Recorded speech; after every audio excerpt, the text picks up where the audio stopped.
One of the great things about Trainerize is that you can store all of your progress in one place. So, progress in terms of how much faster, how much stronger you're getting, but also in terms of how your body's changing.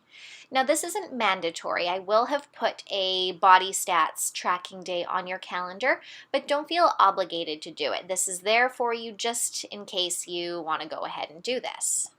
So when you click on body stats and then you'll say track body stats, you'll be brought to a screen like this. Now there's a lot of different information on here. You can track like your shoulders, your chest, your waist, your thighs.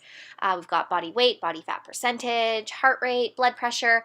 So I'm going to go over a few of the common areas that I do measurements with. They're the only ones that I do, so feel free to use those, or you can go through and measure these ones here, or you don't have to do them at all.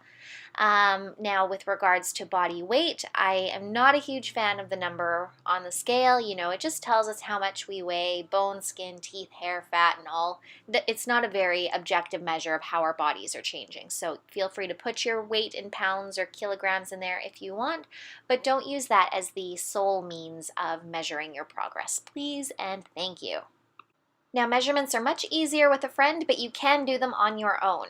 For the waist, we want to look for the most narrow portion of the waist. So just kind of drag your fingers along and then hold or wrap the measuring tape around your waist and make note of how many inches you're at. Again, much easier if you have somebody's help, but it can be done on its own. There may just be a little bit more variances. Now for the hips, we look for what's called the apex of the glutes, so the most prominent part of the booty.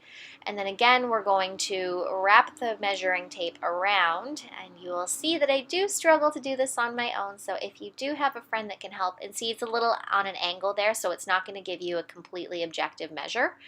So if there are little tiny variances, that could potentially be why. Once we have recorded that, then we want to go into the arms. Now, give me a nice big bicep flex, and then we want to go for the peak of the bicep, so the portion that's most prominent. Be sure to do both sides. And then for the legs, we're going to look for the top of the knee, so just above the kneecap, and you're going to measure 4 inches above, and then we'll wrap the measuring tape around where it's at that 4 inches mark. And this just allows us to make sure that we're always getting it in the right space. I suppose you could do it 4 inches from the crotch. I never do just because it's a little invasive when I'm working with people in the gym. Be sure to do the other side. Now in Trainerize, there's also a spot where you can house your progress photos. Now I love taking progress photos. I feel like these are such a great way to see how we've changed because we may not notice those little changes that occur over time, but pictures do not lie. So I will have also included a photo uploader day into your calendar. Again, not mandatory, but there if you'd like to use it. So if you click on it and then click add photos, you can add in a front, a side, or a back, and I will show you how we can do these photos here. So again, photos are easier when done with a friend, but you can always do them on your own. So if you have someone doing them for you, stand facing straight ahead, turn to one side, arms out in front, and then turn the other way, arms out in front. Conversely, you could leave the arms down and it will give you a good measure of how your posture has changed. And then one from the back, arms overhead. Don't flex, don't squeeze, don't hold anything in.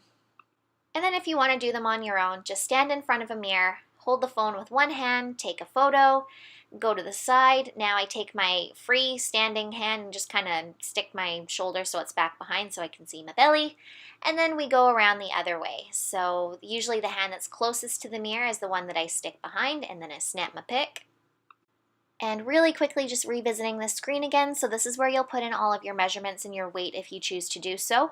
If you have access to a bioelectrical scale that measures your body fat percentage, great. I prefer that as a measure of progress over pounds, but it's not the end of the world.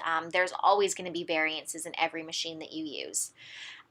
Blood pressure, if you want to enter that, awesome. And for resting heart rate, if you are going to measure your resting heart rate, try to do it right when you get out of bed. So have your heart rate monitor just beside your bed, put it on, lay down for a minute or two, and then track your heart rate. And that is all. As always, if you have any questions, just let me know.